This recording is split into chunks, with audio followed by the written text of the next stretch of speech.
बताइए, प्रधानमंत्री नरेंद्र मोदी ने कहा है कि कांग्रेस के मैनिफेस्टो में मुस्लिम लीग की छाप दिख रही है। उनका तो पैदाइशी रिश्ता है मुस्लिम लीग से, इसलिए इसके सिवा कुछ नहीं दिखता। जब चुनाव हारने लगते हैं तो उनको हिंदू भी याद आते हैं, मुसलमान भी याद आते हैं। मैं आपको थोड़ा इतिहास की याद दिला दूं। श्यामा प्रसाद मुखर्जी जी जो सर्वोच्च नेता थे अपने काल के भारतीय जनता पार्टी, वो सिंध सरकार और पंजाब की सरकार, बंगाल की सरकार, दो सरकारों में तत्कालीन मंत्री परिषद में ये शामिल थे। मैं फिर बता दूं, श्यामा प्रसाद मुखर्जी सिंध प्रांत और बंगाल में मंत्रिपरिषद के साथी हैं। फिर आपको याद दिला दूं, याद करिए, भारतीय जनता पार्टी के राष्ट्रीय अध्यक्ष लाल कृष्ण आडवाणी जी पाकिस्तान गए, वहाँ जिन्ना की मज़ार पे गए, फूल चढ़ाए, ठीक किया, पर वहाँ उन्होंने सबसे बड़ा सर्टिफिकेट दिया आडवाणी जी ने कि जिन्ना सबसे बड़ा सेक्युलर। तीसरा याद दिला दूं आपको, उसी पाकिस्तान में जब मोदी जी काबुल से लौट रहे थे तो बिना किसी कार्यक्रम के लाहौर उतर गए और वहाँ पर प्रधानमंत्री तत्कालीन नवाज शरीफ की मां के चरणों में झुक गए। और यही नहीं, उन्होंने बिन बुलाए जाकर कुछ ऐसा किया कि कुछ ही दिन बाद कश्मीर में हमारे एयरपोर्ट पर, पठानकोट पर आक्रमण हुआ, जो कभी नहीं हुआ। अरे कांग्रेस की बात ना करो मोदी जी, अपना दामन देखो, अपने गिरबान में झांक के देखो। ये तो इंदिरा गांधी की पार्टी है जिसने पाकिस्तान के दो टुकड़े करके बांग्लादेश बना दिया था। आप तो चीन के सामने आंख भी मिला के बात नहीं कर पा रहे हो। लद्दाख में वो सैकड़ों वर्ग किलोमीटर में आज भारत की सेना वहां पर गश्त नहीं कर पा रही है, जबकि 21 जवान उसने हमारे शहीद किए, पर आप आंख मिला के बात नहीं कर पा रहे। अमेठी और रायबरेली में भाजपा को भी कांग्रेस टिकट दे सकती है। मैं इसमें एक बात बहुत स्पष्ट कर दूं आपको, परंपरागत रूप से रायबरेली और अमेठी गांधी परिवार की सीट रही। राजीव जी, संजय जी, सोनिया जी, राहुल जी, वहाँ पे इंदिरा गांधी, सोनिया गांधी, सभी लोग चुनाव लड़ते रहे, फिरोज गांधी साहब चुनाव लड़ते रहे। तो मैं सिर्फ इतना कहना चाहता हूँ, ये दो सीटें परिवार की हैं, परिवार को छोड़ दी गई हैं और बहुत जल्दी आपको जो चाहते होंगे उनको उम्मीदवार के रूप में घोषित हो जाएगा, उसमें कहीं कोई दुविधा नहीं। प्रधानमंत्री की एक कहानी है कि हम भ्रष्टाचार की लड़ाई लड़ रहे हैं और किसी भी भ्रष्टाचारी को छोड़ेंगे नहीं, और इसीलिए ये लोग एकजुट हैं।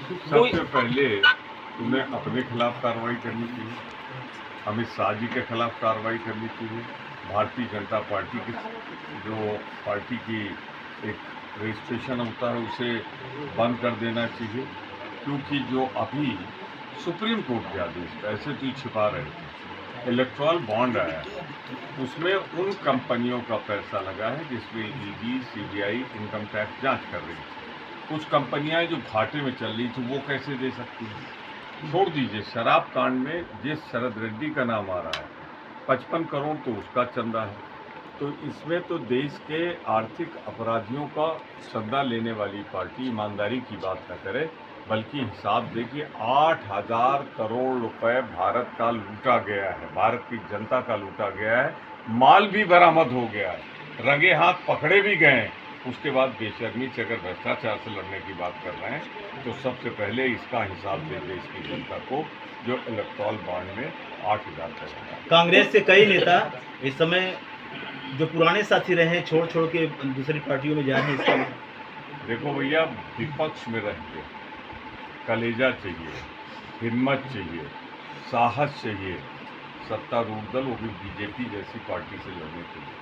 जो कमज़ोर दिल के हैं या जो जैसे भ्रष्ट थे, अब देखिए ना महाराष्ट्र में क्या हुआ, जिनको एक दिन पहले भोपाल में प्रधानमंत्री जी बोले 3 दिन पहले कि 1,40,000 के घोटालेबाज हैं, उन्हें महाराष्ट्र सरकार में शामिल कर लिया और वित्त मंत्रालय दे दिया ईमानदार लोगों को।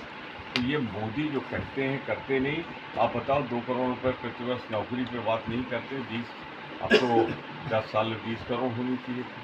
बेरोजगारी की बात नहीं करते, महंगाई 10 सालों में कई प्रतिशत बढ़ गई है। कहाँ है हमारा 35 रुपये वाला पेट्रोल डीजल, कहाँ है हमारा डॉलर और रुपया का मुकाबला कि 30-32 रुपये पे पहुँचा देंगे। तो मोदी जी की आजकल सामने हार देख के जवान लड़खड़ा रही है। अब वो क्या बोल गए, लड़की बोल रहे हैं, हेलीकॉप्टर से लैंड नहीं कर रहे हैं, कहते हैं हेलीकॉप्टर से मैं बाई रोड आ रहा हूँ।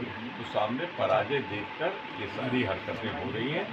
ये भ्रष्टाचार के बात तो न करें जिसने 8,000 करोड़ रुपए देश के पैसा चोरी करने वालों से लिया हो, आर्थिक अपराधियों से लिया हो, उसको तो बिल्कुल ही हिम्मत नहीं होनी चाहिए ये बात करना। उत्तर प्रदेश में कितनी सीटें जीतने जा रही है गठबंधन? माँ विंध्यवासिनी की कृपा रहेगी जिनके चरणों में बैठ के मैं बोल रहा हूँ, तो हम इतनी सीटें जीतेंगे कि हम सरकार बना सकें कि महागठबंधन की भारत से। तृणमूल कांग्रेस से आपका गठबंधन नहीं है, उत्तर प्रदेश में तृणमूल कांग्रेस ने 1 सीटें दी हैं, क्या उसके खिलाफ कांग्रेस अपना प्रत्याशी उतारेगी तृणमूल के खिलाफ? किसने कहा आपसे कि इंडिया गठबंधन में तृणमूल कांग्रेस शामिल है या आम आदमी पार्टी शामिल है?